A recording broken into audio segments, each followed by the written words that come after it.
mga idol, magandang araw sa ating lahat. At ito mga idol, katatapos lang ng ulan dito sa may sa amin, sa may Malabon. Kaya naman, kita nyo naman yung ebidensya.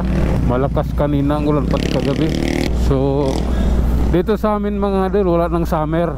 Tapos na yung summer dito sa amin. Iwan ko lang sa ibang lugar.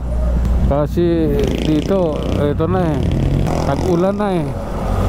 Pati sa probinsya, tag-ulan na eh. Nung nakaraan, yung dasal ng mga tao doon, umulan lang. Kagabi, umulan, bumaha. Kaya sabi nung mga tao doon, ulan lang naman yung dasal namin.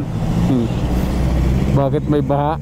Medyo ano kagabi kasi malakas yung ulan. At siyempre, kailangan may baha dahil malakas yung ulan. Kaya ganun ang nangyayari. Nabigla yung mga tao dahil sa sinabahaba nung summer. Tapos nung umulan, may kasamang baha. Kaya kailangan ano talaga, nabigla yung mga tao. So ganun pa man, ito na tayo. Dumating na yung panahon. Kaya malamig na simoy ng hangin dito. Ibig sabihin nun, yung summer, wala na talaga. Okay? Nandito na tayo sa may Caloocan mga idol. At kailangan nating magdahan-dahan dahil nga madulas, may mga buhangin sa kalsada. Yan po yung pinakamadulas sa motor, yung buhangin. Madulas sa gulong yan eh.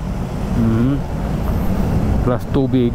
Okay pa yung ano, yung bumabaha mismo kahit na mga isang dangkal lang, yung umaagos yung tubig. Kisa ganito na yan, ganyan na siya.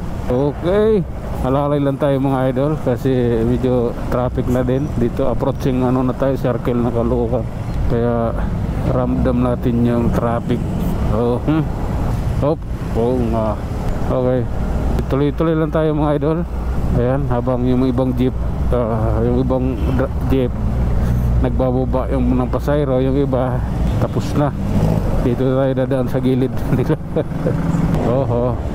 Kailangan eh. Okay, dandahan lang kasi medyo itong lugar na ito masilan din to dito. Konting pagkakamali mo lang kasi dito, uhulihin ka. Doon yung mga traffic enforcer sila ilalim mo. Dito sila nag-aabang. Yan yung motor nila. Ang inaabangan lang nila nan yung pagkakamali mo.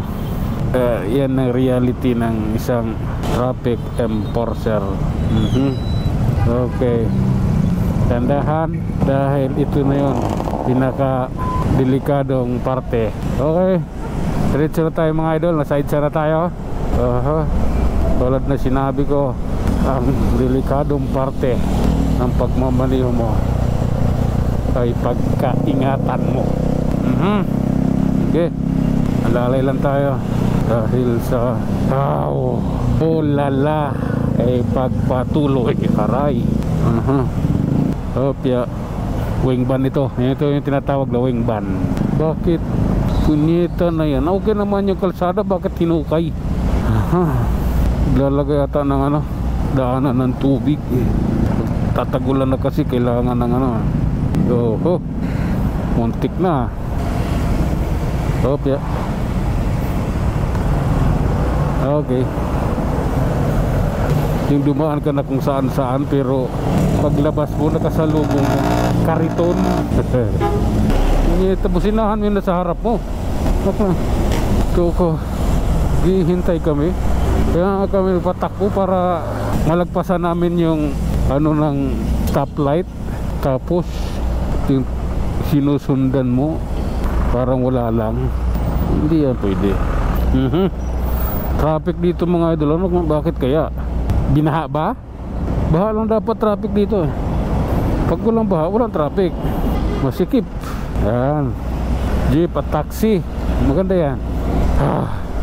Binangga ng jeep yung taxi, parehong kupal yan. Utang yan lang yan. Dulas pa naman. Tapos biglang hihinto yung nasa harapan ko. Yung pala may tumawid na punyimas. May taong tumawid. May overpass naman. Tangin na talaga. Filipino people, I don't like that. Sige, alalay lang tayo mga idol. Wala eh, ganun talaga.